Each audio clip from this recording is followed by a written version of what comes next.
మా ఇంటి పక్కనున్న జమీందారు చనిపోయాడు. బతికి ఉన్న వాళ్ళు ఆపదలో ఉన్న పేదలకు డబ్బిచ్చి అధిక వడ్డీలు వసూలు చేసేవాడు. చేసిన పాపానికి ఫలితంగా బీపీ పెరిగి చచ్చాడు. మోసపోయిన వాళ్లలో నేనొకడిని. అసలు 10,000కి వడ్డీతో కలిపి 20,000 తీసుకున్నాడు. వాడిపై పగ పెంచుకున్నాను. వాడు బతికున్నప్పుడు నా పగ తీరలేదు. వాడిని శ్మశానానికి తీసుకెళ్తున్నప్పుడు చేతి వేలుకున్న డైమండ్ ఉంగరాన్ని అలాగే ఉంచి పొందపెట్టారు. ఆ ఉంగరాన్ని ఎలాగైనా కాజేయాలనుకున్నాను. అర్ధరాత్రి 1 గంట అవుతుంది. గుణపం ఒక పార తీసుకొని బయలుదేరాను శ్మశానానికి.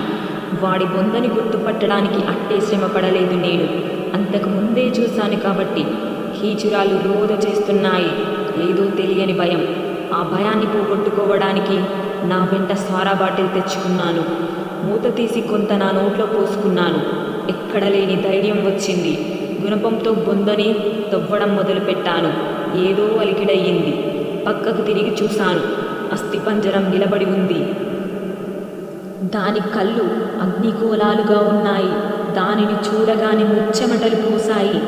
2 చేతులు ముందుకు చాచింది నన్ను పట్టుకోవడానికి. ఆలస్యం చేయకుండా ముందుకు పరిగెత్తాను. గాల్లో ఎగురుకుంటూ నా వెనకనే వస్తుంది. నా కాలికి రాయి తగిలి కింద ఎగిరిపడ్డాను. కళ్ళు మూతలు పడ్డాయి. సూర్యకిరణాలు నా ముఖం మీద పడుతున్నాయి. మెల్లమెల్లగా నా కళ్ళు తెరుచుకున్నాయి. లేచి నిలబడ్డాను. రాత్రి జరిగింది కొంచెం కొంచెం గుర్తుకు రాసాగింది.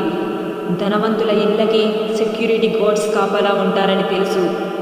కానీ శ్మశానంలో చచ్చినోళ్ళ సమాధులకి సెక్యూరిటీ ఉంటుందని రాత్రే తెలుసుకున్నాను.